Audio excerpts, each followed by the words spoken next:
dah jadi macam sajat, dah jadi macam-macam kan. So mana lelaki yang sejati nak kita nak tunggu ni? Baik. Sebab dia kenal susah pun. Sebab dia suara dia manja. Betul, marah. Tak marah kat dia nak tunggu. Tak ada pilihan. Sebab tu solusi dia adalah agama untuk kahwin bukan. Hi, welcome back to GVV Lifestyle Podcast Studio. I'm Mel. So, hari ni kita ada Abang Zaidi. Yeay. Okay, hi Abang, welcome. Okay, So, boleh thank satu you gambar for- dah tengok dulu boleh. Boleh. Okay. Dua-dua boleh. Okay. Welcome here. So, Okay. this is GVV Podcast Studio. Okay. So, hari ni saya nak interview Abang pasal few things lah. Okay. Okay. Ada kait dengan isu semasa. Okay. Ada kait dengan kontroversi sikit. Okay. So, kita tengok macam mana Okay. Are you ready? Ready. Okay. Kita start dengan background lah. Abang cerita Okay. sikit background Abang macam mana. Background yang macam mana yang kau nak tahu ni? Umur Abang berapa? Tak Abang sekarang buat apa? Macam di umur tu filem ke? Ataupun sekarang kan Abang kan presiden seniman kan? Okey. Okey, dia macam ni. Abang sekarang ni abang nama sebenar lah. Nama sebenar Pro Zaidi Jamil. Nama komersial tu Zaidi lah. Sebab sifu abang kata nama komersial kena ada sebab akan membantu kita untuk naik dalam industri. Nama tu kan membantu. And then abang umur 43, abang ada 3 anak. Isteri seorang. Teng-teng kan. Lepas tu sekarang abang ada bisnes, abang buat bisnes. Dalam masa yang sama abang ada tanggungjawab untuk industri sebagai Presiden Persatuan Seniman Malaysia.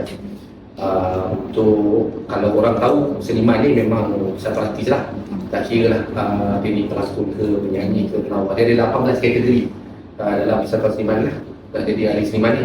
Dan yang terbaru abang baru dilantik oleh Menteri Komunikasi Digital YB Fahmi Fazil untuk menjawat jawatan sebagai ahli perbadanan. Maka dia ahli pop members untuk Finas. Finas ni orang tahulah itu perbadanan untuk filman. Dia lebih besar lah. Jadi tanggungjawab tu lebih besar. Selain daripada seniman, Finas sebuah agensi kerajaan pun baru dilantik dan amanah lagi besar untuk kita nak cover masalah industri kreatif Malaysia. Sebenarnya dia banyak lah. Jadi orang yang berkait dengan industri seni ni memang ada seniman lah. Dia bukan seniman saja, kita ada gabungan. Macam contoh baru-baru ni kita ada satu gabungan Persatuan Filem Malaysia dipanggil KAFIMA. Dalam tu ada pelbagai persatuan yang memfokuskan objektif mereka. Macam contoh seniman, artis, FDM, pengarah, Profima, Persatuan Profima ni kru, PFM, Persatuan Penerbit Filem Malaysia, filem, mana filem-filem bawah dia, penerbit TV. Jadi kita gabungkan benda tu jadi satu gabungan dipanggil KAFIMA. So lagi kuat lah suara kita untuk nak tambah baik dan mungkin kita beri kesan perkara tertentu untuk nama-nama baik industri kreatif Malaysia melalui satu suara dalam gabungan KAFIMA. Okay. So macam abang cakap sekarang abang fokus tu perfilman semua tu kan. So abang memang background from industri filem ke memang belajar Tak. sambil certificate? Tak, abang sebenarnya tak terfikir pun abang duduk jadi Macam mana jadi artis? Apa yang serap abang ni kan? Dia macam ni kan. Sebenarnya masa zaman kita ni kita survive tau. And then dalam masa sama kita nak cari peluang pekerjaan. So bila kita nak cari peluang pekerjaan ni kita akan cuba semua peluang lah. Masa tu abang lebih fokus kepada perbankan lah. Memang abang ni memang duduk jadi pegawai lah, duduk jadi bank, kira duit. Duit banking lah maksudnya. Nah, sebenarnya tak maksudnya tu kenapa abang kerja bank? Sebab bapa abang kerja bank. Abang pun kerja bank. Jadi dia dah macam jadi family. Kalau macam contoh orang tu keluarga doktor, semua doktor kan. So bila jadi macam tu, tapi itu bukan forte abang kan? Macam bukan kepakaran, maksudnya bukan minat abang untuk jadi bank, tapi legasi keluarga tu. Tapi bila jadi macam tu, abang ni adalah salah satu dalam keluarga ni sebenarnya tak minat bank tapi terpaksa. Dalam masa sama, masa ketika tu lepas habis SPM, abang kerja bank. Abang nak dapatkan satu kerja yang ada jaminan ketika itu. Jadi abang survive untuk ekstra tambahan duit bila abang cari peluang macam contoh jadi model. Abang explore diri abang ni apa lagi kelebihan yang boleh touch lah, boleh tambah lagi duit. Tu yang abang pergi apa ni, jadi magazine punya, advertising punya talent, macam-macam lah. Pergi Casting, cari ni lah, pergi orang kau pergi casting, dia pergi casting. Daripada 100 casting dapat satu. Jadi adalah dulu kita pernah ada few produk lah yang kita pernah jadi iklan TV advertising punya, advertisement punya ni. And then bila dapat satu tu, dia akan jadi back to back dapat projek tu. Bila kita casting orang kenal dia. Jadi masa tu belum jadi Jack Hegel lagi. Itu masih lagi model lagi kan. Dulu tu ada catwalk apa benda masa tu lah, bukan dalam keadaan sekarang. Dan sekarang ni dah comel sikit. Dulu kan. So daripada situlah bila abang model, cari duit dan sebagainya, tiba-tiba ada satu hari tu cousin abang dia saja nak majar kita masa dulu. Kalau let's say bila kita kan masuk gym kan, pakai baju ketat, wah dia ni mesti G kan, pelangi ni lah apa benda lah kan. So ketika itulah persepsi diorang kan, kita sebab nak jaga badan nak dapat job dan sebagainya kan. Tapi diorang tak fikir dia tu, sebab kita dah fikir masa depan. Lepas tu dah masa tu kerja bank tu kerja yang boring lah kan, dan duduk kerja rutin datang 9 balik 6 macam tu kan. Tapi jaminan ada, masa tu nak buat loan kereta ke rumah ke, dia boleh dapat interest yang murah, facility yang kita dapat dari bank tu banyak. And then dalam masa sama nak cari extra money, order lah. Tapi kat sana abang hari tu hari raya tu, dia pergi ambil kapal-kapal tengah ni, dah hantar dekat majalah remaja. Tu yang dia hantar abang majalah remaja jadi untuk pertandingan hero remaja. Abang ni tak sangka tiba-tiba abang tengah kerja kat bank, remaja call. Datang untuk ni ingat gambar untuk magazine punya ni kan. Aku kita duit extra ni. Kita pergi ada suruh pakai baju putih, suajin biru kan. Kita pergi lah. Jadi kita pergi, rupanya casting hero remaja kan. Abang tak expect pun. So abang macam okey lah. So bila jadi macam tu, pergi, abang pun tak expect yang abang kena interview yang pertama, abang lah kena catwalk yang pertama, kena tanya soalan yang pertama, dan abang tempat pertama. Abang ni juara tau. Saya tak tahu. Kau tak tahu kan, aku pemenang hero remaja 2001. Abang ambil selepas Kusyari, lepas abang bagi Kusyari bagi pilot ke abang bagi pada Zamil orang top tu. Lepas Zamil bagi Kamal zaman Fizo. Lepas Kamal rasa dia bagi Fatah kot. Lepas Fatah lah. Then sebelum ni macam abang juara ke tau. Yang bila juara, bila ada pertandingan sekarang ni tengah mencari Hero Dewi kan. Abang rasa ralat sebab apa? Kau tak panggil aku pun untuk ni. Bukan aku finally tau, aku juara guys. Juara hero remaja. Kan? Betul, marah. Tak marah lah sebab kita faham lah sebenarnya kita terima kasih juga dengan majalah remaja disebabkan hero remaja tu lah abang dapat lagi banyak tau. Betul. Kan? Masa menang hero remaja first Astro bagi abang untuk buat host punya ni kan. Tapi abang masa tu kerja kat bank. Macam mana aku dah buat keputusan ni kan. Betul, hero macam Astro tu kata nak juga abang. So dia ada satu program dipanggil program rasak. Sebab kita pada tahu kan program rasak, rock climbing, main. Tapi kita first time, mana kita tahu. Tapi ni dah tak ada duit. Tak baik lah. Cari duit dulu. So abang kata alamak, tapi saya kerja bank. Okay tak apa, kerja bank Isnin sampai Jumaat. Sabtu Ahad kita cuti. Itu abang kerja. Pulun habis, lepas tu extra pun baru lagi kan. So masa tu lah penambahan apa benda sebagainya, sampailah dia bila kau buat satu projek tu mesti ada orang akan link dengan yang lain, link dengan yang lain. So dia networking. Dia bila dapat tu dia networking. Itu yang abang punya kerja ni berkembang. Sampailah satu hari abang bila shoot dengan satu lepas hero remaja tu abang dapat program lasak ni SO. Director tu dia bagi tahu, dia kata dia direct Lizdawati punya ni. So Lizdawati tu bagus, tengok display dia apa benda kan. Kau jadilah macam tu apa. Masa kita budak baru balik tak tahu. Kita pun okey lah, kita tahu kau bagi duit aku jalan. Dia bukan nak fikir nak popular ke apa. Tak fikir pun, aku tak pernah fikir tu. Lepas tu satu hari tu abang pergi KLCC saja. Abang tersempat dengan Lizdawati. Lizdawati tengah nak hantar baju sponsor. Masa tu kan dia tengah talk kayak menjeri lah apa benda macam tu kan. Abang cerita lah, sekarang director you dulu, yang director eksplorasi yang buat dengan you dulu, dia direct I sekarang. Oh ya ke? Kongsi nombor telefon. Lepas kongsi nombor telefon tu, satu hari Dia call abang. Dia kata ada casting untuk filem. Dia panggil hero maja semua, budak hero maja. Daripada 5 orang, abang seorang je tak? Oh, terus. Belum lagi. Masa abang pergi tu, casting abang ingat, yang casting abang tu Zulkifli M. Osman, Datuk Zulkifli M. Osman sekarang ni, dengan Dia Gilpeng. So bos dia tu adalah Pansha, Berjaya Filem. Pansha sekarang presiden penerbit filem Malaysia. Seniman atas tu bawah tu filem sekarang ni lah. So bila dia bagi casting tu, dekat situ lah, bila casting, besoknya abang kerja, dia telefon, dia kata abang dapat untuk casting, untuk jadi hero, berlakon dengan Izzawati. Tu filem Bisikan Remaja yang abang jadi hero. Tu first filem abang jadi hero.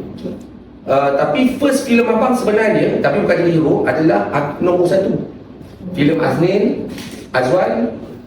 Masa tu bila abang berlakon, abang masih kerja dengan band, nak berlari ke band ke tempat syuting memang susah. Sebab band ni penuh. Memang. Tapi abang nak cari duit kan. Dia mampu lah nak apa pun kan. So bila jadi macam tu, abang dah ada experience benda tu. Tapi kali ni abang jadi hero Bisikan Remaja. Abang kata, itu filem aku nombor 1 pun jadi supporting pun susah nak band ni. Ini jadi hero ni. Masa tu abang ingat lagi, abang berapa lah, 22, 23 lebih kurang. Kira first banking. Tak, abang saya tanya abang pergi kerja banking tu, lepas tu jadi hero, pergi buat casting semua kan? Tak pernah kena macam kantor dengan banking, dengan bank? Dia orang tak tahu. Tak macam dah keluar TV je? Mana dia orang perasan kalau iklan, mana dia orang perasan. Iklan kan kalau TV tu baru second, baru ni. Tapi kau kena faham tau, dalam masa abang buat kerja kat bank, tiba-tiba buat extra job, pergi ke casting untuk model, catwalk, advertising punya ni, berlakon, abang belajar lagi tau. Kau tak tahu 3 benda aku buat serentak ni. Macam mana? Abang nak buat assignment, terpaksa buat nak pergi toilet. Masa time dekat bank tu, pergi toilet, abang bentak, abang tutup toilet tu punya bowl tu, abang letak tisu, abang bawa laptop abang buat semua tadi. Lama lah katanya dia maksudnya. Tak ada, abang kita pun banyak masa lah. Abang ingat lagi laptop pun nak beli pun tak mampu. Abang kena buat loan dengan bapak abang. Kita deal kan, sebab kita bank kan. Pakai dulu, abang ni bayar you interest sikit kan. Sebab kita nak belajar. Belajar, kerja, tak gila. Masa tu kita tak ada komitmen. Abang tak kahwin lagi. Jadi bila abang dapat jadi hero ni, abang kata, macam mana aku nak lari daripada bank ni kan. Dia jadi hero ni memang full time kena ada dekat ni kan. Masa itulah sebenarnya satu-satunya keputusan antara hidup mati abang. Untuk kejayaan hidup kita ni. Abang dah kerja lama dengan bank, dah selesa. Gaji dah stable. Stable. Memang bulan-bulan ada gaji kan. Kita dah tahu susun duit kita. Yang seni ni kita tak tahu kita macam mana kan. Berjaya tak berjaya kita tak tahu. Tapi ini peluang abang, peluang datang sekali je. Kau sama ada berjaya tak berjaya, tutup peluang pada diri kita yang buat keputusan kan. Lalas abang buat juga keputusan, abang letak jawatan bank. Abang fokus pada industri sebab abang rasa masa tu abang muda ni, abang banyak lagi kena ekspor kan. Jadi kalau abang tak cuba, abang tak tahu nasib abang kan. Abang cuba.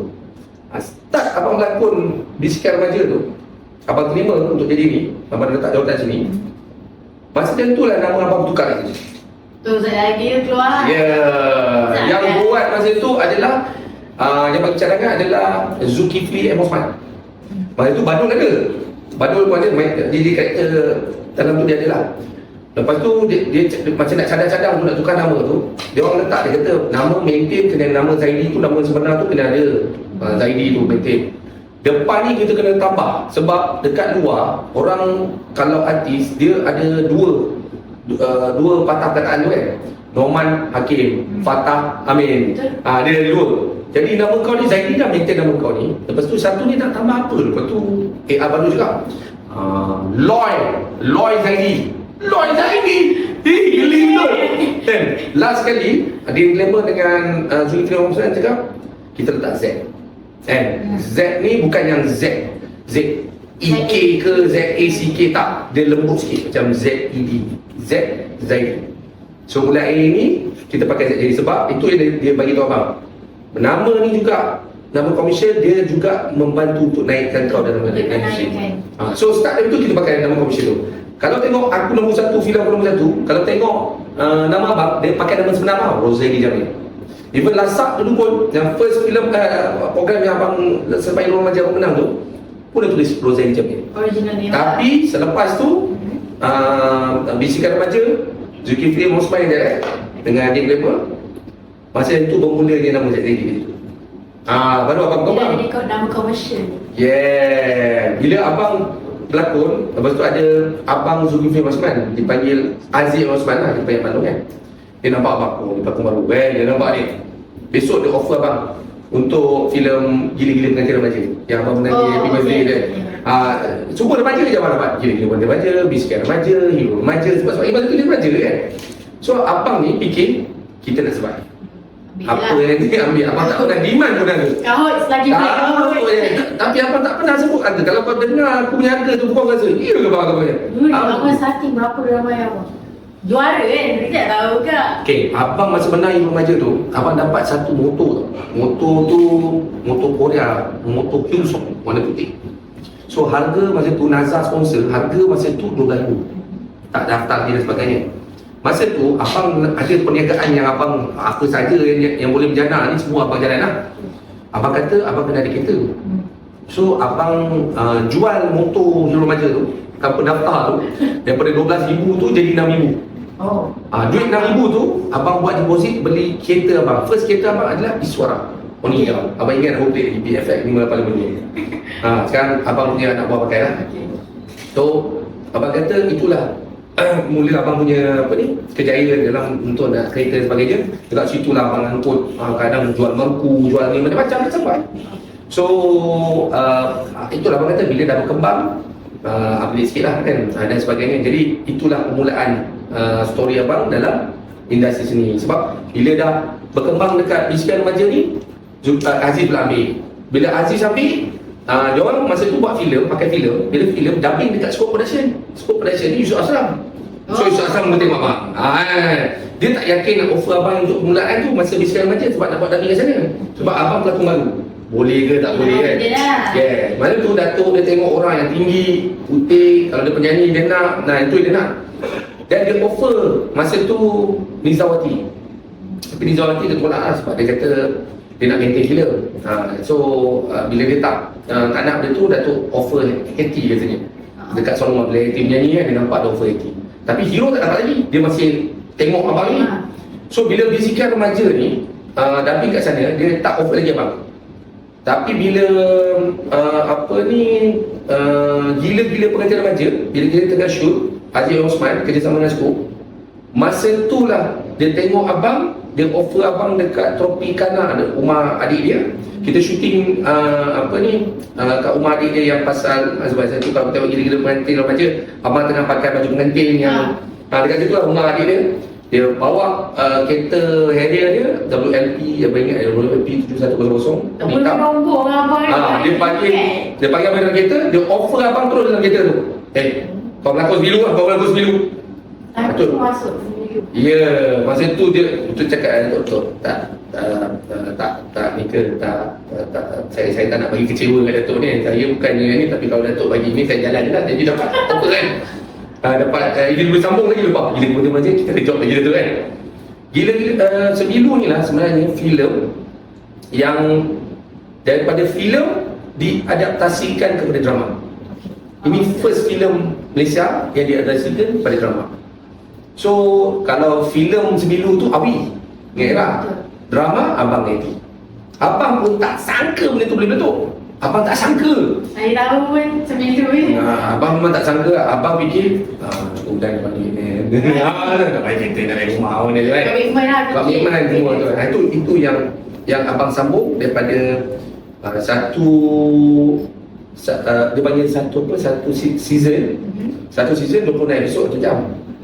RTM 4 season 26 sambung kat ketiga 26 inilah drama yang paling panjang kat Malaysia yang abang betul sebab permintaan orang. Tu yang Datuk sambung ni. Apa ingat satu season ni, okey lah. Season ni. Season ni. Tapi memang dia punya rating pun tinggi sebab tu orang. Bila rating tinggi, iklan dapat banyak. CCTV seronok. Dia dah seronok. CCTV bagi lagi kepada Datuk. Buat sambung lagi second season, third season, sampai berseason-season lah. Tu yang bagi abang tu, kira abang berterima kasih kat Datuk lah kan. Sebab cerita tu orang tengok. Jadi bila cerita tu orang tengok, kita respect dia. And then sampai sekarang kita masih berjumpa tau. Sebab bukan, walaupun yelah bukan berlakon lagi dengan Semilu, tapi kita engagement tu tetap ada sebab kita orang persatuan memang selalu jumpa dan sebagainya. Dia respect abang sebab abang pernah ingat lagi lah, abang pernah kena maki macam-macam lah kan. Ni kalau aku nak cerita ni Boleh. tapi sekarang orang yang personal tu saya tak cerita tu. Tak adalah tu. Tapi dia banyak mengajar abang lah. Banyak mengajar sebab Datuk Yusuf Aslam lah, dia mengajar abang yang membuatkan abang sentiasa ada baju dalam kereta. Ingat tak kalau ada scene yang kalau teaser yang opening kan, untuk drama kan tarik baju kan, Faizal Hussein tak ada baju abang, yang baju kotak kan, tu baju Datuk tau. Sebab cerita macam ni, abang ni sebenarnya abang akan bergantung kepada assistant director. Dia bagi hari ni 4 scene, yang mana ada konti, abang tahulah mana konti, so bergantung pada 4 scene. Tiba-tiba syuting kat tempat rumah Datuk nampak syuting, dia main tambah-tambah scene. So daripada 4 tu dia jadi lebih, and then yang tambahan yang lebih tu baju konti ataupun baju baru, abang bawa baju ngam-ngam. So bila jadi macam tu, itu dia mengamuk, mana kita tahu kan? Dia bagi baju dia untuk kita pakai. Kita pakai baju tu. Abang ingat, fisabilillah lah baju tu. Esok dia minta balik lah satu. Baju tu lah. Tapi disebabkan benda tu lah, dia mengajar abang untuk selagi syuting tak habis, baju abang sentiasa ada kat dalam. Standby banyak-banyak. Yes, kalau abang nak cuci, abang angkat satu tu, abang kau terus masuk kat lobby, siapkan dalam masa satu hari, pak balik. Jadi baju abang takkan hilang konti gitu. Sampai habis syuting, bawa abang masuk. Itulah salah satu yang Datuk mengajar abang kan. Mengajar abang jadi well prepared. Sebab yelah kita pun daripada pengalaman tu yang mengajar kita tambah baik hidup kita. Dan dalam masa yang sama benda tu lah kita praktik supaya apa yang orang ajar kita ni kita bagi manfaat balik tak orang lain kan, bila kita share balik ilmu tu. Okay, abang minum dah. Minum. Minum. Okay bang, ready bang Okay, tadi saya nak tanya momen sendiri. Abang saya dalam industri ni macam abang pernah rasa juga macam dah penat lah, macam nak angkat kaki ke? Ada. Dia macam ni, kita bila nak berjuang dalam seni, kita rasa ralat bila kita berjuang untuk orang tanpa ada apa-apa sumbangan, maknanya kewangan apa benda kita tak minta pun. Kita because of kita buat ni kerana fisabilillah. Macam contoh abang duduk jadi presiden ni, bila abang duduk jadi presiden ni, abang ni tak ada gaji tau. Orang fikir abang duduk persatuan ni abang ada gaji. Abang tak ada gaji. So bila abang tak ada gaji ni, abang buat untuk menambah baik industri. Sebab bila anak abang dilahirkan, abang tahu satu hari anak abang ni akan ambil abang sebagai ikon, dan dia pun nak jadi selebriti. Dan bila dia masuk industri, Daddy, KWSP tak ada lah dalam ni, begitu tak ada. Macam mana kita alami sekarang, macam abang punya zaman. So abang kena berkorban, kena lakukan sesuatu supaya diorang nanti masuk, dia takkan mengalami masalah sama macam itu. Nak selesaikan semua memang kita tahu susah, sebab dia melibatkan dasar, undang-undang, prosedur, tata kelola, tata cara, macam-macam. So benda ni dah cabaran yang abang buat. Dan bila abang buat, abang macam contoh orang hentam kita kiri kanan tau. Sebab kadang-kadang orang tak faham apa yang kita buat. Sebab bila kita buat ni, kita bukan buat untuk diri kita tau, kita buat untuk industri, dengan komuniti, dengan golongan kita. So bila kita buat, kita dikencam kat sini, kena hentam situ. Pasal tu kita kena steady tau. Kalau kita tak steady, orang nampak kita leader yang lemah. Walaupun abang duduk jaga 15 AJK abang, 8,000 ahli seniman. Bila AJK abang adalah jentera, ada masalah itu, masalah anak-anak, masalah ni dan sebagainya. Abang pun ada masalah, tapi abang tak pernah cerita tu. Abang cuma dengar aja masalah tu, and then abang cuba solve kan. Bila abang solve kan, supaya abang nak jentera abang ni okey. Bila dia okey, baru apa saja program untuk industri, untuk bantu komuniti kita, raja kita lebih mudah. Tapi dalam satu hari tu kita kena tahu sini, fitnah sana, masuk sini. Sampai bila satu hari tu kita dah terfikir, aku sebenarnya dah fed up kan, macam tu kan, fed up sangat. Sebab apa? Kau tahu tak, aku perlukan sokongan orang ni sebagai ahli. Aku buat free tau untuk orang. Aku ni menjadi satu lilin yang membakar untuk orang lain tau. So patutnya aku tak minta pun duit orang. Aku minta kau sokong aku je. Kau sokong aku sebab yang kena bedal aku. Tapi kau orang sokong aku kat belakang aku jadi kuat. Lanjut aku lawan untuk orang. Tapi kau orang bukannya nak bantu aku, kau hentam aku lagi. Nampak tak? Bila kau hentam aku tu, aku jadi macam aku buat untuk kau orang lah. Tapi memang kita terfikir benda tu. Macam tak? Aku nak buat untuk orang lain, tapi kau orang tak bantu aku. Macam tak kan? Tu yang Isu jangan. Sebab perjuangan tu dia so abang rasa apa yang abang perjuangkan tu macam wasted lah sebenarnya. Orang tak tak, appreciate. dia bukan tak Boleh bang. dia tak apa ni,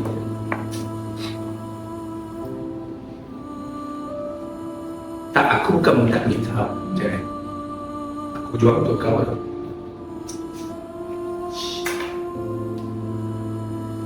Yes. Sebab ni abang nak cakap apa yang tak, sebenarnya liku abang berjuang ni dia mudah. Jadi sure sebab dia kenangan dia boleh dia sebab dia kenal susah tu kan, susah senang kita boleh dia cari tahu lah macam ni.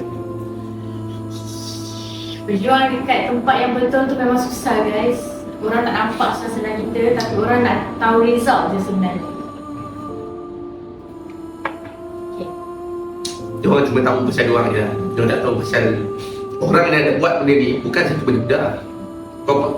Kau cuba fikir pasal kau, kau tak fikir pasal orang lain. Macam aku yang fikir pasal orang lah kan.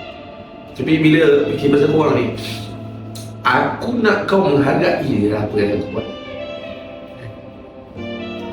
Tapi itulah So abang decide untuk teruskan berjuang. kita kena buat lah. Sebab abang fikir kalau abang tak ada siapa dapat kan? Industri ni pun seniman kenal pun memang orang tahu pimpinan sebelum ni memang ada masing-masing semangat. Tapi abang create seniman tu lebih bermaruah kan? Supaya orang hormat kita sebagai orang industri kan? Macam contoh orang cakap, oh kau nak jadi artis, oh sebab artis bodoh. Pasal kau kata artis bodoh, aku belajar tau. Aku buktikan kan, pimpinan berita kan, bukan semua artis bodoh lah, semua pandai lah. Cuma persepsi masa tu lah kan, masa zaman dulu kan, saya cakap taklah buat ni kan. Bila kita buat ni, tangan mesti banyak cerita pasal kena apa ni, you kena ban, kena block, tu yang biasa. Tapi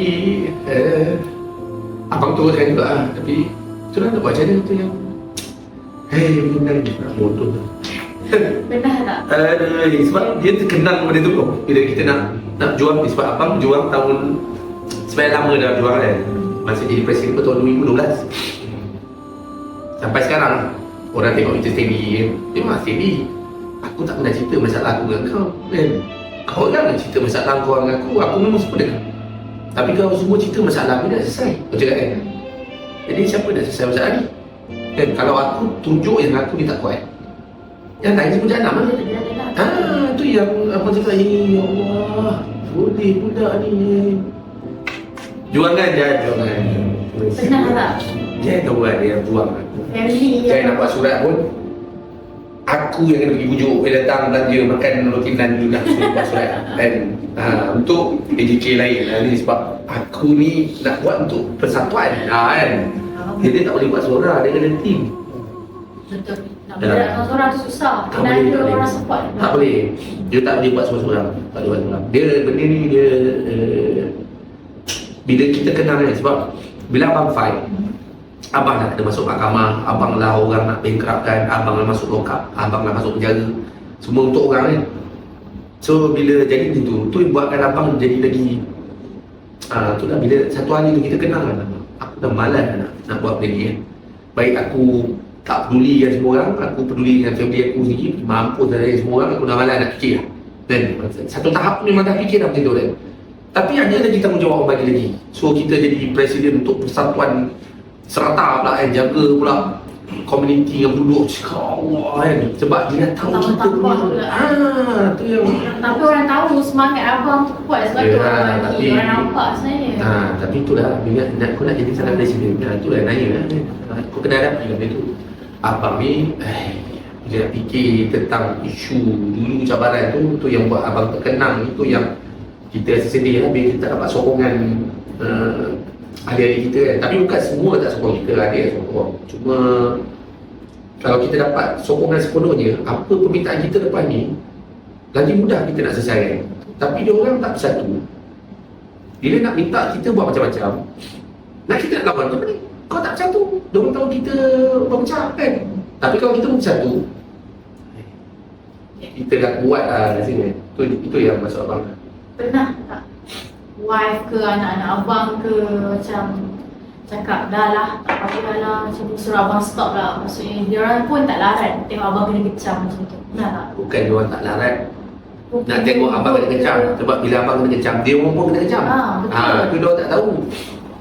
Abang kalau ni kalau kena kecam, bila abang mula-mula dulu memang dia kena kecam, dia pun koyak juga lah. Tapi bila dah lama-lama dah biasa, bila dia tahu benda tu jadi kontroversi, sebenarnya bukan abang nak create kontroversi tu. Bila kita berlaku, memang kita terpaksa lantang supaya orang lain boleh dengar untuk macam mana nak selesai masalah tu. And then bila ada yang tak puas hati tentang kita, especially media sosial ni kan, bini abang dia tahu tak? Kena kecam lagi. Bila kena kecam, dia akan mute semua dia punya media sosial semua, habis semua dia. Jadi bila orang nak kecam abang, tak dapat, dia pergi ke family. Bila pergi ke family, so bini dah faham. Jadi dia orang tak boleh nak komen, nak mute dan nak kencang sebagainya sebab dah mute lah. Dia dah tahu. Tak kisah lah. So tu yang abang kata kita kena bersedia lah. Ni lah nak jadi leader ni, itulah ujian kita, cabaran kita. Jadi abang ni kalau ada masalah, abang suka selesai masalah kan. Sebab lelaki kita banyak selesai masalah, kita akan nampak lebih hebat. Sebab apa? Kita boleh menyelesaikan masalah tu. Orang nampak lah. Jadi besok kalau masalah tu yang sama datang lagi, kita dah tahu nak solve macam ni. Sebab kita dah alami benda tu kan. Bagilah apa pun kan. Tapi anak-anak abang okey. Maksudnya macam sekarang ni dia orang tak fikir kita sebab baru dah jadi 5 seorang tu yang orang lagi tu baru 4 tahun kan. Dia orang tak tahu lagi lah. Tapi kalau dia orang dah besar ni kan, baru terasa lah. Baru dia tahu lah, bapak kau bukan ni ke? Kau faham kan? Tentu kita kena didik dia daripada awal ni kan. Sebab dia abang ni tak boleh bila kenang yang perjuangan kita tu. Bukan satu benda mudah lah, bukan mudah lah. Cuma orang tengok kita ni kuat-kuat rumah. Tapi ahli-ahli aku sendiri tak tu yang kita kata, betul kan. Itu je.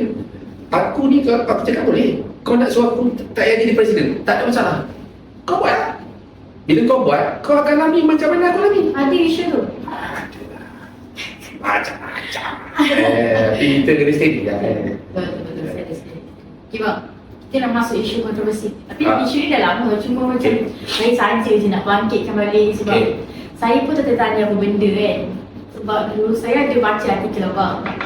Artikel abang cakap macam ni. Dulu abang pernah ganda dengan Samsul Yusof. Statement abang, Cisco Production akan maju tidak Samsung. Okay. So abang cerita kat abang benda. Abang ada beef ke dengan Samsul Yusof? Masa tu lah. Pernah start dengan Semilu juga kan. So apa dia tanya? Okay, dia macam ni lah. Samsul ni, abang kenal dia daripada dia kecil lagi. And then bila dia masuk, dia pernah direct drama kan. Sebab dia beri peluang oleh bapak dia. Jadi dia untung kan. So bila jadi macam tu, abang ketika itu abang masukkan, kalau perangai kau masih macam tu, skop tak ada maju. Macam tu, dalam keadaan masa tu. Tapi kali ni persepsi, maknanya pemikiran abang tu, dia pandangan abang tu dia dah meleset. Sebab Samsul dia dah buktikan yang dia lebih berjaya daripada bapak dia. Sebab dulu Samsul dia tak macam bapak dia lagi. Samsul ni jenis yang malas, dia nak buat apa-apa dan sebagainya. Sebab mungkin dia ada konflik dengan bapak dia, kita tak tahu kan. Tapi kita tak tahu Samsul punya kelebihan tu tau, kalau tak diberi peluang oleh bapak dia. Jadi bila bapak dia mula bagi peluang kat dia, yang evolusi KL Drift tu tadi lah abang, walaupun tak tahulah bajet bers ke tak, abang tak tahu, tapi kualiti yang dia dah keluarkan tu adalah filem terbaik dan mengatasi bapak dia. Sebab bapak dia dulu $6 million man. Sekarang ni dia dah beat bapak dia, dah 90 bilion macam Mak Kilau dan sebagainya. So zaman teknologi dengan kreatif tu dia berubah. Mungkin zaman bapak dia zaman zaman Piramli dulu kan. Bila zaman Samsul ni, let's say lah kalau zaman bapak dia kamera nak macam ni. Zaman Samsul, aku nak kamera macam ni bapak tak boleh terima. Sebab dia kata macam ni. Tapi anak dia nak macam ni. Saya nak macam ni. Tapi akhirnya bila kedekilan Samsul tu pertahankan dia punya kreativiti, akhirnya satu hari bila bapak dia direct, bapak dia pun ikut dia. Nampak tak? So bagi abang, kalau dulu perangai kau tu aku tak nampak lagi, itu yang keluar maksud takkan maju kalau ada kau. Tapi kali ni kau dah ubah pemikiran aku dengan cara kreativiti kau yang diberi peluang oleh bapak kau. Rasanya skop boleh maju disebabkan kau. Sebab bapak kau tak beri peluang ni. Tapi kali ni bapak kau beri peluang, sekarang bapak kau dah tengok hasil kau macam mana. Kali ni kira Samsul kalau buat kali filem dia orang tunggu. Walaupun 1 tahun 2 filem dia orang tunggu. Dia tak perlu 1 tahun 10 filem ke. 1 filem pun dia orang tunggu, tapi dah boleh box office macam 9-10 filem lah. Tahu kualiti filem dia. Baka, peluang, duit, idea. Dia belajar lagi di akademik medical. Jadi pergaulan, pengalaman, ni yang membantu dia jadi seorang yang hebat pada ini. Tu yang abang nampak. So benda tu dah tukar perception. Tukar perception sebab ketika itu abang tak nampak dia boleh. Tentu abang rasa dia macam Budak baru main-main lah kan. Dia kata tak boleh ni. Contoh kan. So bila jadi macam tu abang kata untuk future, sebab bila kita tengok ni, kita tengok future tu kan, yang akan datang tu macam mana. Tapi abang ketika itulah. Tapi kali ni dia dah membuktikan dia seorang yang terbaik dalam industri. Masa artikel tu keluar kan, ada tak dia macam kontak abang ke, macam marah-marah abang ke? Ada. Cakap dia menggaduh lah kan. Kita cakap dia kan, macam abang ni jujur kan cakap. Tapi kita confess lah. Benda okey, dia faham. Biasa tu. Macam contoh dalam meeting ni, kita bergaduh dalam meeting. Dua kita kawan. Kita bergaduh dalam meeting untuk nak mempertahankan benda yang kita cadang dan sebagainya, untuk nak dapatkan keputusan terbaik untuk apa yang kita meeting tu. So kalau kita gaduh untuk nak cari keputusan terbaik, tak ada masalah. Tapi janganlah bawa sampai luar. Sebab kat luar kita kawan profesional lah. Macam paling rasa kerja ya. Macam parlimen. Kalau kau tengok kat parlimen tu, dia orang bergaduh depan-depan dia kat dalam ni, tapi kat luar minum kopi sama. Sebab dia orang buat tu atas professionalism, dia orang punya tugas. Dia orang punya ni. Jadi kita kena respect lah. Inilah orang panggil prinsip ni, etika, and you kena pegang supaya profesional tu orang akan lebih menghormati you kan, contohnya tu lah. Jadi profesional lah. Jadi profesional. Tapi sekarang tak ada apa-apa kan, okey je kan. Abang baik kan tu. Cuma abang ralat dia tak ambil abang jadi pelakon gangster lah. Sebab dia kata abang tak cukup gangster, aku dah simpan abang panjang so untuk kau ni kan. Dia jadi kau tak cukup gangster je lah. Muka abang muka jambu. Tak masalahnya abang dah bisa jambu ni dengan rambut panjang. Pun tak nampak gangster bang, cuma abang besar je lah, orang takut kan. Tak besar, dia ada sebenarnya kita ready besar ni untuk kita boleh pump lagi. Oh, kau bagi 3 bulan pump. Sado. Boleh jadi ni. Okey, faham? Okey bang, lagi kontroversi lagi. Apa lagi? Okey, abang ada Tesla tak? Tak ada. Tesla kita ke abang Tesla? Benda. Abang berdosa. Yang video abang, okey. Saya tanya abang, apa pendapat abang tentang artis-artis sekarang yang menyondol rumah tangga orang? Tak, sebenarnya macam ni kan. Banyak isu artis baru ni bang. Contohnya yang kalau kita sebut nama tadi pun disondol juga. Tak, dia macam ni. Bagi abang benda ni kuasa Tuhan. Tu yang Tuhan cakap, jodoh, maut, tangan Tuhan. Mungkin cerita dia tu memang Tuhan nak bagi macam tu. Sebab tu Tuhan dia dah bagi fakta dia, perempuan lebih ramai berbanding lelaki. And then nak solution dia, lelaki boleh kahwin 4. Itu dia punya solution. Kalau you tak guna agama tu, mungkin kita tengok dekat US, kau tak pakai kami Islam punya konsep, kau pakai kau punya konsep, kahwin satu kan? Yang lain-lain yang terbiar ni, dia akan jadi apa? Dia akan jadi public property. So mana maruah perempuan tu akan berlaku? Sebab tu solution ni adalah agama untuk kahwin 4. Ni nak solve problem tu. Nampak tak? Nampak. So bila kau cerita pasal menyundul, bukan dia nak sundul pun, sebab dia tak ada pilihan. Banyak lelaki sekarang dah jadi lembut, dah jadi macam sajat, dah jadi macam-macam kan. So mana lelaki yang sejati yang kita nak tunggu ni? Banyak dah jadi pelangi dah kan. So solutionnya lelaki yang sejati lah jadi pilihan. Sebab kau je yang ada, yang belum pupus lagi. Kalau kau ada ni, perempuan pun dah tak ada dah nak pergi condol orang, sebab semua dah jadi sajat kan. Nampak tak? So kita tak boleh nak marah pasal penyondol tu. Bukan dia nak menyondol, dah tak ada pilihan kan. Habis nak buat macam mana? Maksudnya abang pun rela disondol lah. Tak, dia benda tu tak ada masalah pun. Tapi macam mana lelaki nak tepis benda tu? Betul. Dia kalau tak ada angin, takkan bergoyang. Kalau kau rasa kau tak ada masalah, kau jangan pergi layan benda tu. Memang tugas lelaki untuk try kan, mesti try. Tugas perempuan nak bagi tak nak. Kalau perempuan bagi, jadilah benda tu. Itu je kan. So bila kan, konsep dia simple je. Aku ni duduk je ni, kau ingat orang tak try? Aku tahu, aku boleh rasa orang tu nak try. Kita pelakon kan, aku tak layan buat bodoh je kan. Kadang-kadang bila perempuan ni, kita tahu dia tahu dia nak try kita. Kita pun malas nak layan kan, sebab tak nak cik masalah kan. Dia lalu depan kita saja je, buat pergi sana, masuk dalam toilet. Sebenarnya aku tahu make up ni. Sebab kita tak pandang dia kan, jalan lagi. Dia cuba kita. Nampak tak? Tapi tak boleh salahkan dia, sebab ini dah hukum manusia tu kan. Tuhan dah cipta macam tu, perempuan dan lelaki tu. Tapi aku nak marah macam mana kan, Tuhan dah kata macam tu. Dan bila kau kata tiba-tiba dia menyolong jadi perempuan kedua, isteri kedua, takkan kau nak salahkan dia? Macam abang cakap lah, jodoh maut di tangan Tuhan. Jodoh, kau tahu ke jodoh kau dengan dia? Mana kau nak tahu? Tuhan yang buat benda tu. Macam mati, bukan kau tahu kau bila kau nak mati. Kalau kau tahu mati, kau dah bersedia dah sekarang. Betul. Sama juga bila tak jodoh ni, kau tahu ke jodoh kau tu? Bukan aku nak, jodoh Tuhan yang bagi. Bukan aku, perasaan dia pun. Walaupun aku benci dia, aku tak suka dia, tiba-tiba esok Tiba-tiba kahwin. kau jangan benda tu Tuhan punya kerja kan. So takkan bila dia dapat jodoh jadi bini kedua, ketiga sebagainya, kau marah dia, maknanya kau marah Tuhan lah. Jodoh maut di tangan Tuhan kan.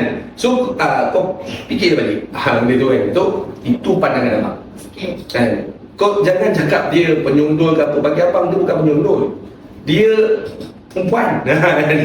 Memang dia mestilah kena ada orang melindungi dia. Kalau tak berlakunya kahwin 1, 2, 3, 4, satu hari takut dia jadi public property. Itu saja. Abang punya ni metafora. Kalau dia berkait dengan artis, abang rasa apa dia berkesan dekat industri? Industri. Macam of course lah dia jadi isu kan. Macam Dia- kadang producer pun takut nak ambil sebab dia banyak sangat isu yang berkait dengan macam tu. Takkan dia seorang je pelakon ni kan. Tapi dia tak perfect kan.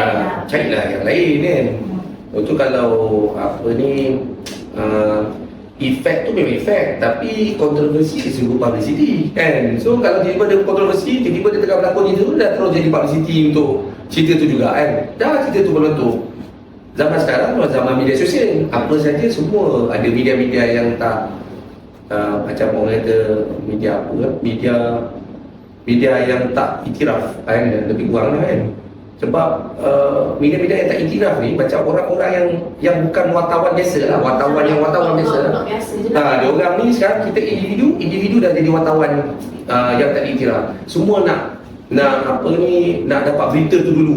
Orang nak tengok dekat dia punya, dekat media sosial ke, IG diorang, TikTok dan sebagainya, supaya orang nak tengok berita tu dia sampai dulu. Kadang-kadang dia menyebabkan fitnah tu, kadang-kadang benda tu tak berlaku. Betul. Ataupun persepsi orang berbeza kan. Mungkin dia tak buat benda tu, tapi kau main potong-potong video tu dah nampak macam dia jahat. Macam contohlah kalau orang baca ayat agama, kau baca full, maksud lain. Bila kau main separuh, maksud lain. Betul. Kan. Lepas tu yang baca agama tu pula, ustaz. Nak marah ustaz tak boleh pula. Betul ni ustaz, betul. Jadi nampak tak? Itulah dilema kita bila jadi manusia sekarang ni, especially zaman media sosial. Jadi kita yang kena pertahankan diri kita daripada perkara-perkara yang tak baik berlaku pada kita. Itu yang diri kita sendiri yang kena jaga lah. Macam abang cakap tadi lah, yang ni try, yang ni nak bagi tak nak, itu je. So kalau kau tak layak, tak jadi lah benda tu. Tepuk sebelah tangan tak berbunyi Ya, tepuk dada tak ada selera. Itu kan. Tapi isu sondong-menyondong ni, is it one of the factors yang artis tu kena gam? Maksudnya dia blacklist lah. Is it part of the criteria yang Itu bukan senayan bagi abang. Kan penyolong tu kalau dia kata dia sadar ke, dia bunuh orang ke, contoh lah kan. Tu jenayah tu memang kena lah blacklist, kena ban ke, saya tak tahu lah macam mana kan. Tapi kalau penyolong ni, mana kau tahu dia sondol? Kan? Macam itu bukan ada persepsi dan sebagainya kan. Kadang-kadang benda tu dia tak buat tapi orang krip kata dia buat, walaupun kita tahu dia memang buat, contohlah kan. Jadi persepsi yang orang buat ni yang boleh jatuhkan fitnah. Tapi kalau dia betul-betul menyondol, itu yang saya cakap. Kalau sampai ke kahwin tu kuasa Tuhan. Mana kita tak tahu. Jadi kau nak lawan kuasa Tuhan kan? Itu je lah. Tak boleh cakap apa. Dah tulis dah, jodoh maut di tangan Tuhan. Dah banyak kali orang cakap dah kan. So kalau kau nak marah sangat perempuan tu, kau tak boleh marah. Itu soal perasaan. Mana nak tahu perasaan tu kan? Tiba-tiba jatuh cinta kan. Alamak kan. Lepas tu kalau nak, elakkan daripada awal. Dah tahu rasa dah boleh jadi masalah, jangan layan. tu letak barrier. Pasal tu bila kita buat itu, lagi ujian tu lebih banyak. Lagi orang nak try kita kan. Anak tu lagi lah. Ya. Macam binatang. Betul. Yang pakai miniskirt. Tu yang Astagfirullahaladzim. Tapi buka Itu dugaan. tengok boleh pegang tangan. Takut laki tu tak normal. Contohlah perempuan seksi lalu, Tak dia buat tengok bodoh je. masalah kan. Ini masalah laki ni kan. Ini mungkin golongan pelani ni kan. Kita tak tahu. Pasal tu dalam keadaan sekarang ni, yelah kita ni bukan orang buat agama pun, tapi dalam sudut Al-Quran pun dah bagi tahu yang dunia akhir zaman ni fitnah akan berkuasa. Mana yang melibatkan media sosial ni semua macam-macam fitnah boleh berlaku, walaupun kadang-kadang benda tu kita tak buat, boleh buat. So banyak perkara yang tak baik akan berlaku kan. Jadi kita ni sebagai manusia ni kena jaga diri kita. Kita je tahu diri kita macam mana. Kalau kau rasa kau mampu, kau nak ni, kau sanggup menghadapi cabaran tu, kau teruskan lah. Kan? Kita tak boleh salahkan perempuan juga. Memang perempuan tu kan dia cantik tu siapa? Satu kalau isteri kita untuk kita lah, untuk suami. Tapi kalau perempuan saya cantik, dia mesti nak cari lelaki yang terjamin. Sekarang bukan handsome kan. Dan nombor 2. Sekarang yang boleh jaga dia. Itu bila nak kena cari orang boleh jaga dia, mestilah dia kena cari cantik. Barulah lelaki nak try dia. Masa itulah dia nak bagi ke tak nak bagi tak nak, dia pilih sendiri. Semua atas bergantung pada diri sendiri. Itu je. Jadi kalau kau dah tahu dia lelaki orang, kau sanggup, kalau takut bila ada ombak jangan berumah di tepi pantai, kau nak juga rumah kat tepi pantai tu, kau langgar. Pandai-pandai lah kan. Pandai-pandai kan. Pakai ada batu-batu. Pandai kau lah kan. Jadi bila cabaran tu masuk, kau kena kencam ni, kau punya pasal lah. Sebab kau yang nak benda tu. Kau nak sangat kan? Kau nak sangat. Dapat. Kau mendapat. Okay. Kau kena habis. So, sondol-menyondol ni tak ada part of kriteria yang kena gam lah. So, Tak ada lah bagi abang, tak ada nak gam siapa kan. Bukan buat kenanya. Tak, kalau artis yang sekarang ni kan, ada few list of artis yang kena gam kan. Tak boleh keluar dari Malaysia. Tak ada lah. Ada. Dia kalau orang kalau kena gam, stesen TV nak gam dia, mesti kena ada surat yang mengatakan saya menyerah hitam, ada saya stesen TV menyerah hitam ni kerana kes apa, jenayah ke apa benda dan sebagainya kan. Logik lah, ini kerana anda menyuruh orang lain. Tu satu jenayah ke? Aku tak pernah tahu benda tu satu jenayah. Kalau kau mengalang benda tu, dia takkan berlaku lah perkahwinan. Kan? So kau dah mengalang hukum Islam tu pula. Macam mana? Ini yang dia punya pusing balik logik dia macam tu lah. Okey, apa lagi kriteria artis kena gam? Jenayah lah selalunya ada. Macam pukul perempuan ke kan, pukul isteri ke, itu yang menyebabkan jenayah kan.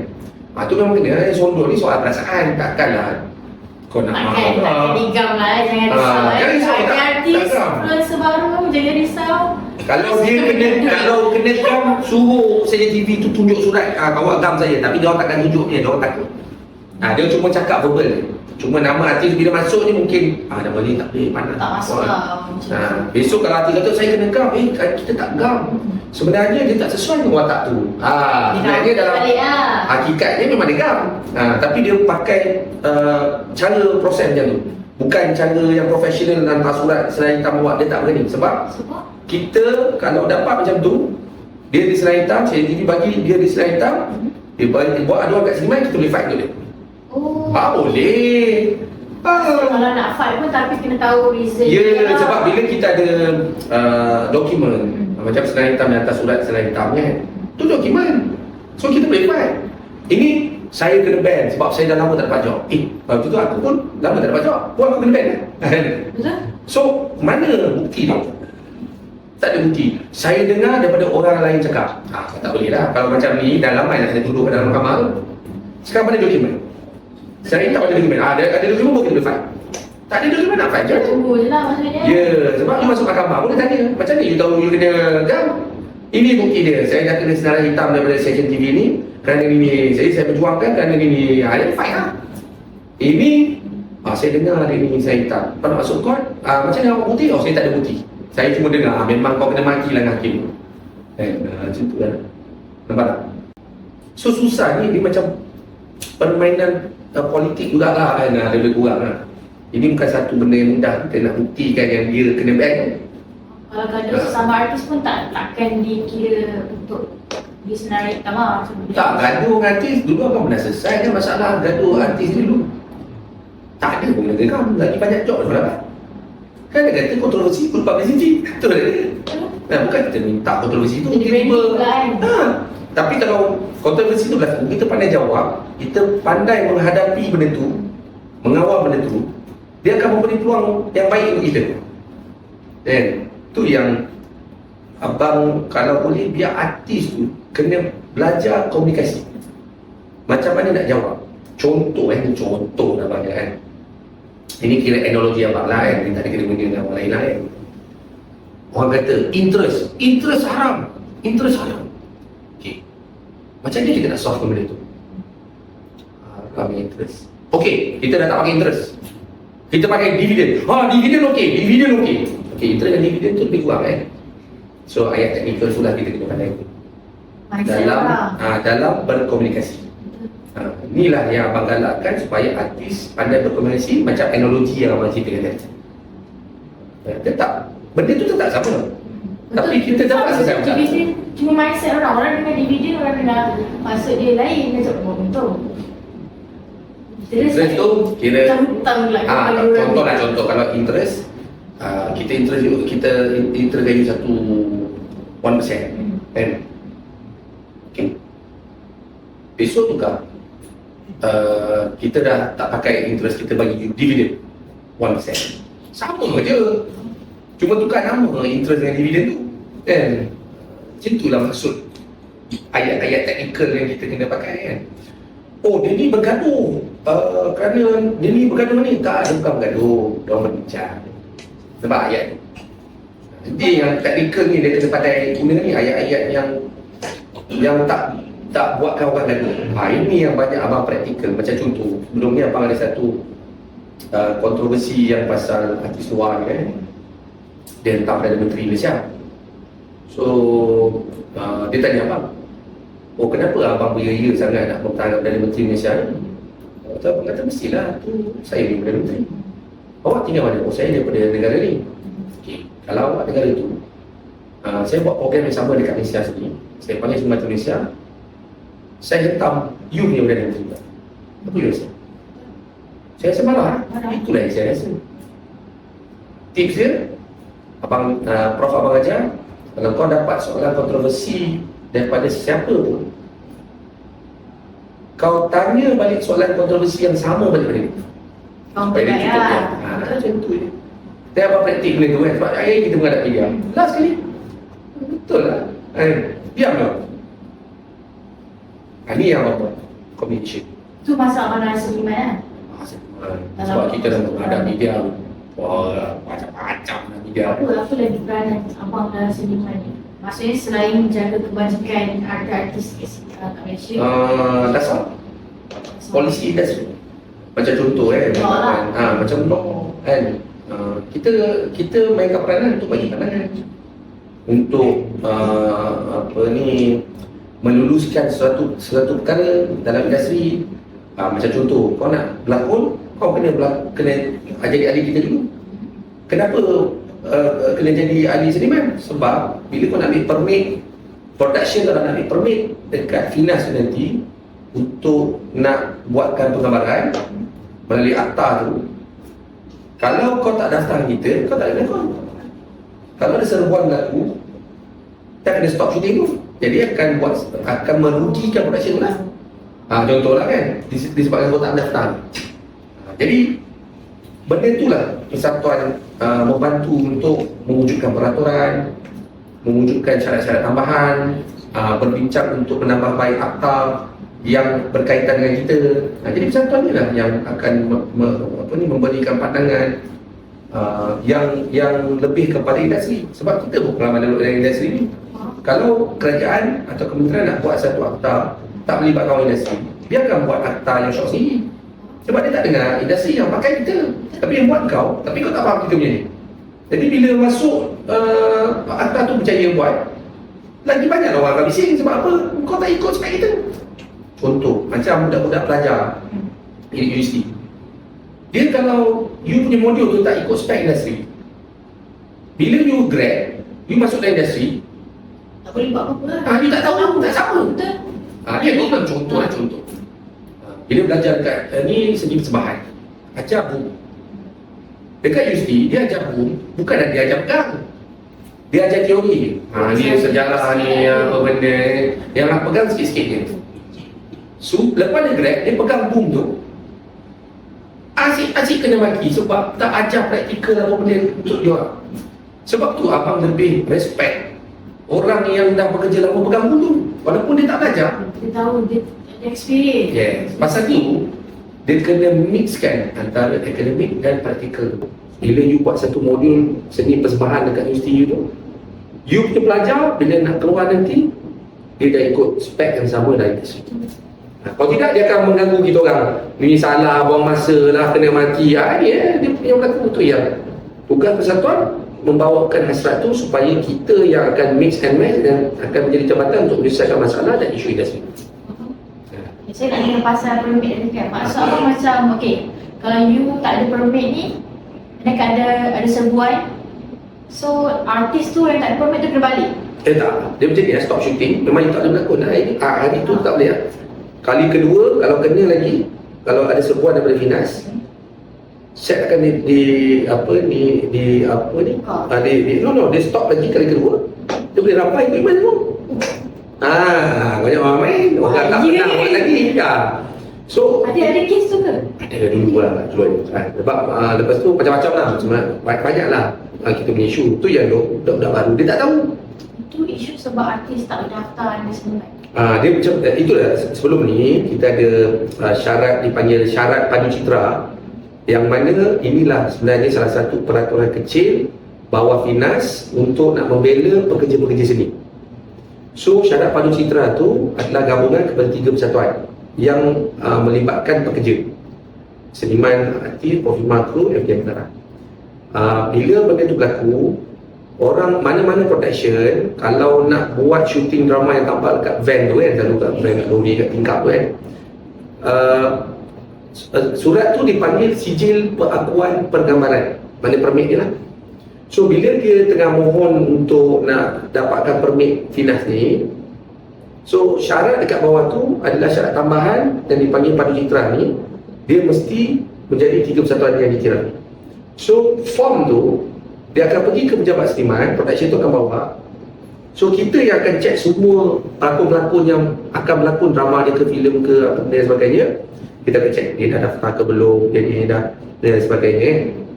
So bila habis benda tu, kita tengok semua dah sah. Kalau dia tak daftar, kita suruh daftarkan. Kalau dah mati, suruh renew dan sebagainya. And then baru persatuan endorse. So perkara yang sama, production akan pergi ke FDM untuk pengarah, untuk kru. Baru semua pengesahan daripada persatuan tu ada, dia pergi ke Finas, baca pelesinan tu, dia hantar je form tu sekali dengan endorsement 3 persatuan tu, baru dia lepas permit. Sekarang ni kita tengah build secara digital. Dulu manual, sekarang digital. Sekarang pakai online ni. Kan? Nak daftar semua pakai online. Jadi benda ni kita mengikut hasrat Menteri untuk pendigitalan. Jadi kita kena digital lah. So ramailah artis ada daftar di sini. Benda ni kita belum tekan lagi sebab kita tengah susun dia punya tata kelola dia, tata cara dia lagi kan. Benda once dah ready, baru kita akan tekan. Saya nak tanya tiga soalan terakhir lah. Okay, apa pandangan abang tentang influencer sekarang yang baru ni? Influencer atau artis baru yang masuk dalam industri, yang maybe abang rasa dia masuk sebab dia nak fame, masuk ada yang ikut parents, ada yang masuk sebab dia rasa ni jalan paling mudah untuk dia kaya, cepat kaya macam tu. Sebenarnya kita ni mesti kena ada, mesti mengikut peredaran zaman lah. So ini zaman diorang, zaman teknologi berbanding zaman dulu kan. Kalau kita tak menggunakan zaman teknologi itu, kita akan ketinggalan zaman lah. So ngomong lagi pula zaman-zaman orang-orang muda sekarang ni, kalau tak guna benda ni, mesti diorang akan rasa rugi. Dan kita tahu dalam media-media sosial ni, dia boleh menjana pendapatan. Ni cara yang baru. Betul. Tapi bila menjana pendapatan cara macam ni, kalau dia terlalu taksub dengan media sosial dan digital ni, kita takut live yang secara semula jadi kita ni akan berkurangan. Macam contoh, selalu macam kita nak bercakap macam ni baru rasa dia punya engagement tu lebih baik. Betul. Ini duduk sebelah, WhatsApp je. So engagement sosial kita tu kurang. Tak ada. So ni yang kita akan rugi lah.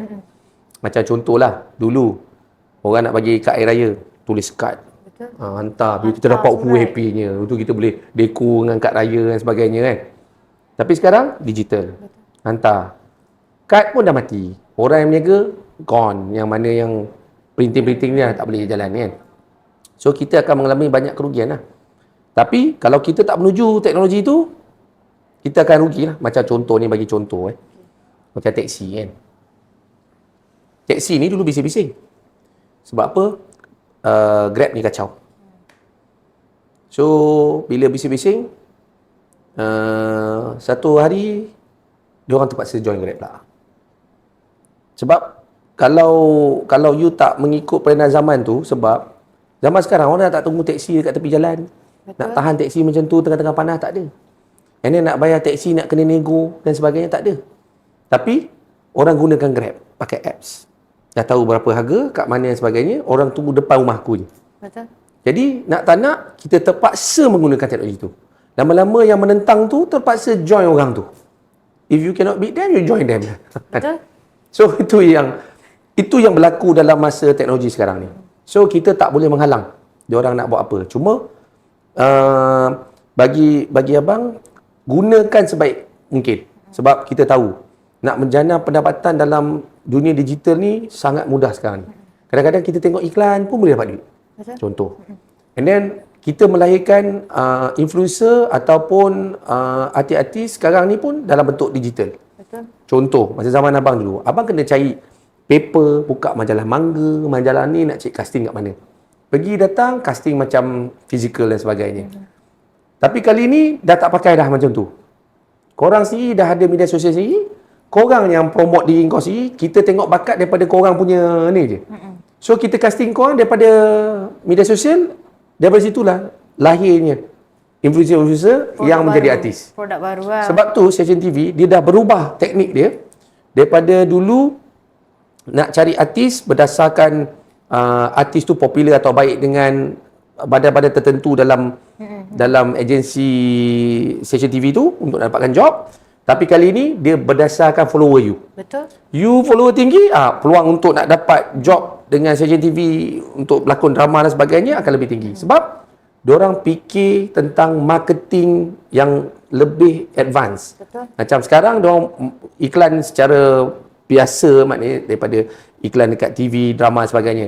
Tapi dalam masa sama, bila digital ni dah berlaku, dia ada periklanan secara digital pula. So TV ni dah ramai orang tak tengok sebab orang dah tengok handphonenya.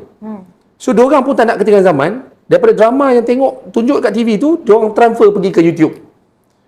Bila orang tengok YouTube, dia orang dapat bayar. Betul. Iklan pun dapat masuk. Dia monetize. Yes. Ni yang sebenarnya, benda ni lah zaman kita sekarang ni memang zaman kita tak boleh tak guna digital ni. Kalau tidak, Rugi lah. rugi. Ni pasal tu apa yang diorang buat tu kita terpaksa lah kena lalui. Cuma kita perlu memantau lah. Sebab kalau kita tak ada satu guideline yang tertentu, diorang akan rasa diorang ni dah tahap dewa, contoh kan. Betul.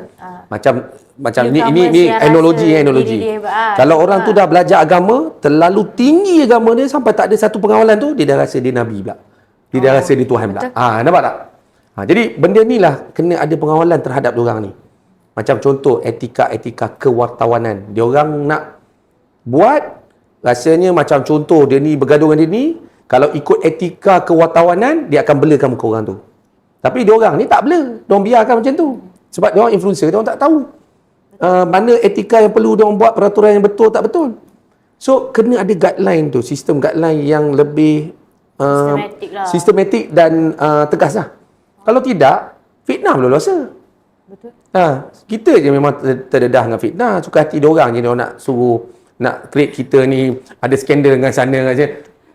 Kita nak buat macam mana? Jadi, mungkin satu hari, kita tak tahulah, mungkin satu hari akan dilesenkan lepas ni apa yang diorang buat ni. Jadi adalah pemantauan akan berlaku. Mungkinlah akan berlaku, tapi bukan sekarang. Mungkin satu hari nanti. Kan dia akan berlaku benda tu. Kalau tak kawal benda tu, disebabkan media sosial ni, satu negara ni boleh hancur. Kita boleh tengoklah Tunisia, Mesir, semua pakai media sosial. Jatuh kerajaan. Jatuh ni. Jadi benda-benda ni biar kita gunakan cara yang baik lah. Kalau media sosial tu kau buat untuk baik, baiklah. Kalau benda tu tak baik, tak baik lah. So, yang berlaku tak baik tu kerana kau. Korang punya handphone, korang punya media sosial. Jadi, korang sendirilah kena bertanggungjawab dengan media sosial korang sendiri. Itu yang sepatutnya berlaku pada hari ni. Tapi, benda tu tak berapa keras sangat lah. Tak berapa tegas sangat lah. Sebab tu, kita tak boleh nak mengawal bila orang buat benda-benda mengarut, benda-benda yang lebih berani berbanding dulu. Jadi, benda ni lah sebenarnya tak baik untuk kita punya social life, kita punya kekeluargaan dan sebagainya lah. Macam dulu kan, kita nak tengok orang yang nak pakai seksi ni susah tau. Macam contoh kan, pakai bikini contoh kan. Sekarang ni diorang dah berani lah. Tunjuk diri diorang sih yang buka video kan. Nak dapat rating, nak follower, kau gadai maruah kau kan. Kita ni kalau nak jadi seorang manusia, bukan semua orang boleh tahu pasal kita. Kalau kita ada satu kereta kita tu, kita perlu tinted sikit. Orang bukan boleh nampak kita sangat, tapi orang tahu tu kereta kita.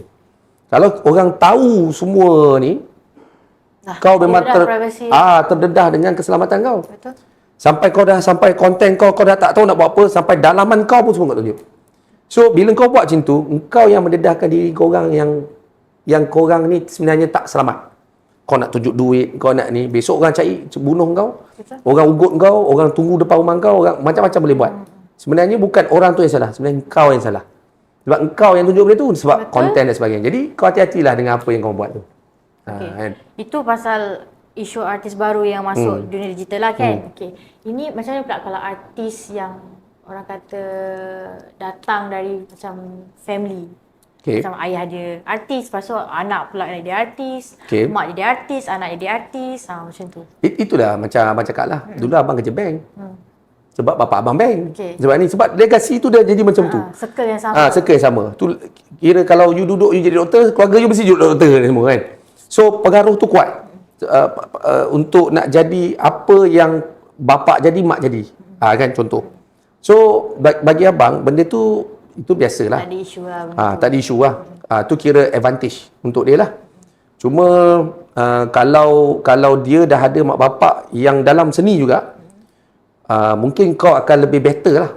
Kan nak menghadapi lah. branding nak menghadapi cabaran, hentaman, kutukan supaya kau dah steady untuk koyak, sebab pengalaman tu kau boleh dapat reference rujukan tu daripada mak bapak kau. Betul, dah boleh adapt benda tu. Yes, orang lain tak ada macam tu. Betul. Diorang kena hadap sendiri, diorang kena belajar sendiri macam mana nak hadapi tekanan tu. Jadi kau kira ada advantage sebab mak bapak kau ni orang seni. Jadi gunakan sebaik mungkin pengalaman diorang dan diorang punya ilmu untuk kau anak dia untuk lebih baik daripada diorang sebelum ni. Itu yang anak-anak kena buat lah. Kalau legasi dia anak mak bapak dia orang seni. Contoh macam tu lah. Okay, faham.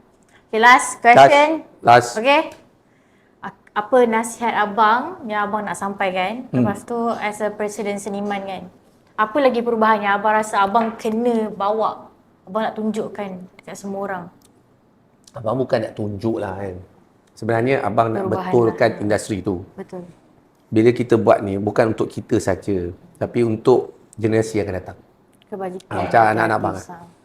Abang pun bukan nak jadi presiden pun. Serius abang cakap ni, memang betul abang tak nak jadi presiden.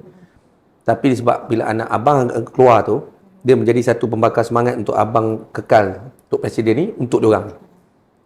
So banyak perkara dalam industri ni yang kita tengok banyak loophole dia, macam kelompongan dia terlalu besar. So kita nak selesaikan semua masalah tu bukan satu benda yang mudah. Sekurang-kurangnya apa yang abang buat sekarang ni, sumbangan abang tu dapatlah menyelesaikan at least kurang-kurang sikit demi sedikit apa yang kita mampu buat sampai kita mati. Sebab benda tu dah passion kita kan. Kita dah biasa dengan community, kita dah biasa dengan kawan-kawan, kita dah biasa nak bila orang susah kita kena bantu. Sebab itu dah jiwa kita. Jadi abang punya apa ni vision abang, visi dan misi abang ni, abang nak industri kreatif kita ni akan bertambah baik, especially dari sudut kebajikan. Macam contoh kan, dalam industri seni ni, kita tak ada satu akta yang mempertahankan kita sebagai industri seni. Kalau kita rujuk nelayan. Nelayan sendiri, dia ada akta dia sendiri. Akta Persatuan Nelayan 1971 kat abang. Industri seni semakin berkembang. Popular, bantu ekonomi, melahirkan bakat baru, peluang pekerjaan. Dah tumbuh banyak universiti-universiti yang melibatkan seni, persembahan, pengurusan dan sebagainya. Tapi kita tak dijamin dalam bentuk undang-undang. Jadi bila tak ada jaminan dalam bentuk undang-undang, macam mana kita nak melahirkan penggiat seni yang berkualiti, Betul. terjamin dan diorang boleh membantu ekonomi dan industri negara. Macam contoh Korea. Korea, macam mana dia lebih baik demi industri dengan kita? Sebab diorang ni jenis yang diorang ada satu peraturan ataupun undang-undang yang protect diorang punya penggiat seni ni. Betul. Protect Hati-hati diorang ni. Jadi diorang akan jadi lebih yakin dengan apa yang diorang buat dalam industri tu, dan diorang faham bila dia buat dalam konten ke, kreatif ke, seni ke, budaya ke, dia membantu negara dari sudut especially ekonomi.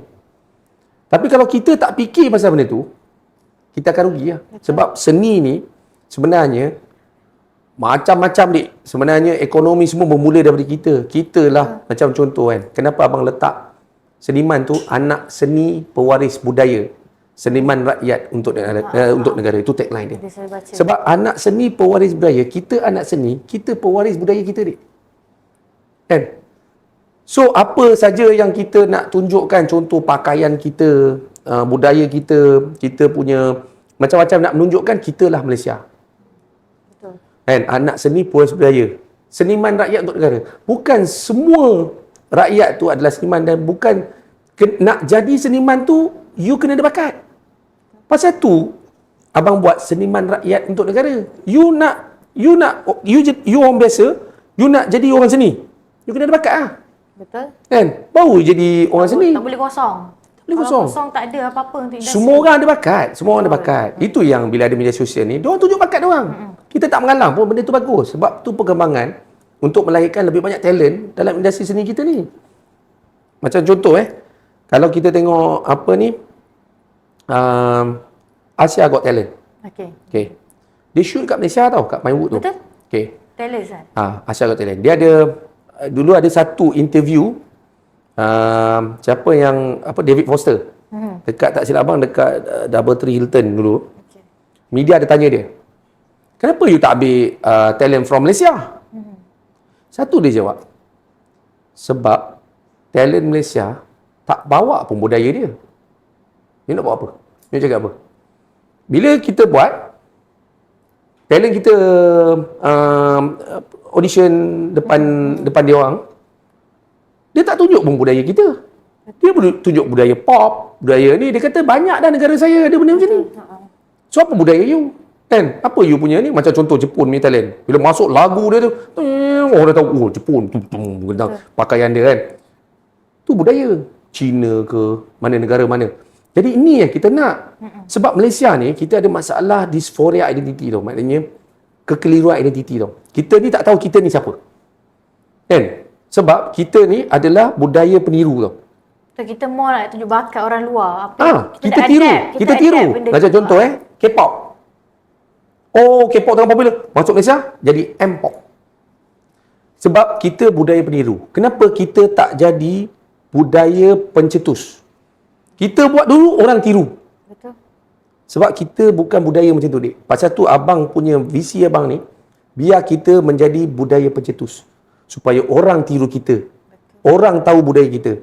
Orang kenal kita kerana seni kreatif kita, tak kira filem, muzik dan apa saja yang melibatkan kreatif ni, dia tahu itu adalah Malaysia.